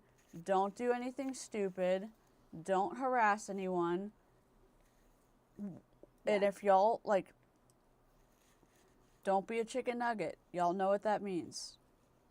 Don't do. We also for the next show, if you want to go to, we have the autopsy report. It's an independent autopsy report. So Ben Crump, when this situation went super public, Ben Crump takes them on. They're getting some high profile visibility. Colin Kaepernick, he does this frequently with some of these families. He paid for an independent autopsy of Nolan Wells. So those results from the independent autopsy we have in. So we have that full report. We'll go over that next time. The state's autopsy report we won't get because everything is going to be sealed until after the grand jury, reviews it. So more to come. There's a lot going on. But live chat. For sure. And replay crew, you're probably not going to get to vote. But live chat, when do you want the next stream to be? Because it's going to have to be earlier than next Saturday. And Anna doesn't get to pick. So y'all can pick.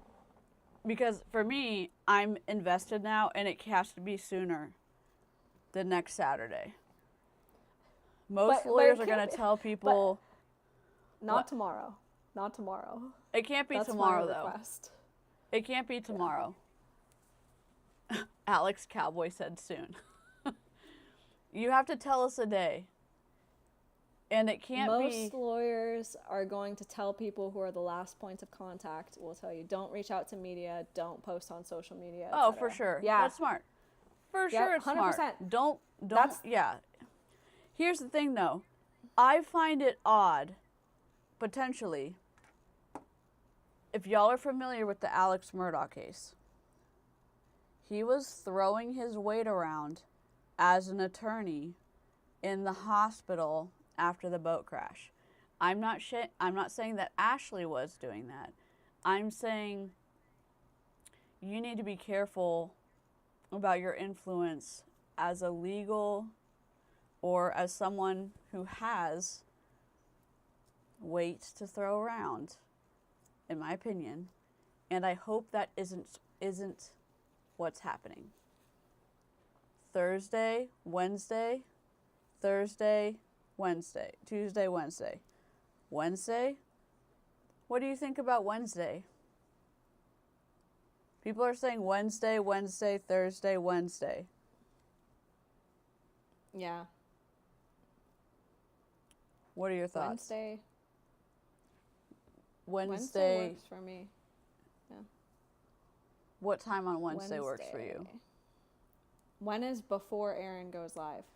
Aaron goes live at 6 p.m. Central. And I'm out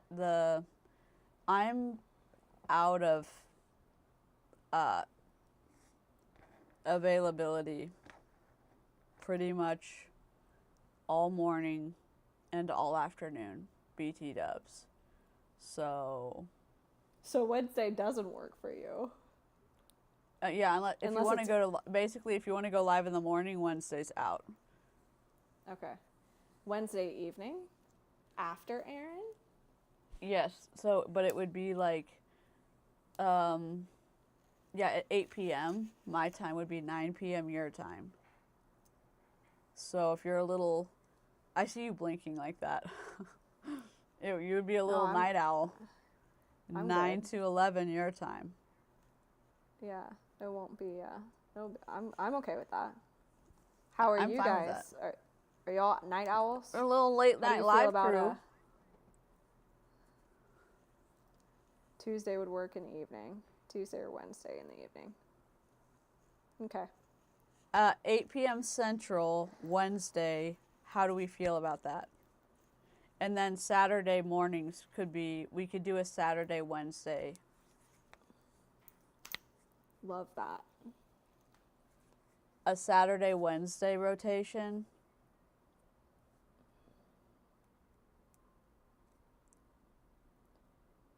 How do we feel about that? Saturday morning, Wednesday evening. Works. All right. That Yeah, also gives us a good time to refill our board. I'll leave it to the ladies. Alex, welcome to the fray. Late night live crew. Sarah Pitcher brings in a good point. The first time anyone hears her story should be on the stand at trial. This is something that I've been tossing around a lot with. There's something to be said about being able to get more information from the public, but I'm not a lawyer, but there does seem to be maybe something that taints the jury pool and or your ability to a fair trial when things get so publicized. And I don't know, something that I'm thinking about and looking into. So I appreciate your perspective and bringing that up. I think that people, though, can hear something and then say, am I still able to listen to information and make a decision when presented with new information? There are many people that are able to say, everyone is biased, right? But if, like, I could say, I prefer purple or whatever, or I prefer, or I lean towards this, but you could present information that says red stop signs work better for traffic regulation. Because I could say, well, I would love a purple stop sign. And someone could say, well, here's a study that says 98% of people interact with red stop signs better. And I could say, okay, great, I see those reports, and I'm going to vote for a red stop sign, or whatever. You know what I'm saying? Like, I could see my preferences and biases, and then I could still, when presented with that information, choose a red stop sign. There's a lot of people like that. And also, there's still a lot of people that you could choose, or that you could find a jury that has never heard of this case. They do it all the time. Like, there's going to be, even with the Idaho murders, there's always a jury pool. Yeah, I mean, take this case. Like, I mean, it is super early on, but not a lot of people have heard about this one. They didn't even know. Yeah. I mean, a ton of people. A ton of people didn't know about the Johnny Depp stuff. Yeah. Yeah, I'm in out of my depth with constitutional law and some Supreme Court precedents that have been set regarding jury pool and poisoning and right to a fair trial, etc. So. And people still don't know about Karen Reed. That is true. People I still didn't know about Karen Reed, and I'm in the state. I drove past seeing protests. I'm like, what's going on over there? And then I realized and talked with you. I was like, oh my gosh. People don't know that she's suing the entire city of Canton either. Yeah. People don't know that the witnesses from her trial are suing her for defamation. Yeah. People don't know that the witnesses from her trial are suing Aidan Carney for defamation, too. Yeah. Like people His just don't know. His lawyer is awesome, by the way. Not a lawyer, again. I don't know, but I like Aidan's lawyer from what I've seen in some of the preliminary hearings. It's great. Yeah.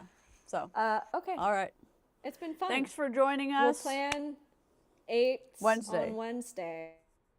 Yes, I'll schedule it now. Save the date. Don't do anything we wouldn't do, and we'll see you next time. Okay. Bye. Right. Thanks for letting me join. Bye, guys. Yeah. All right, bye.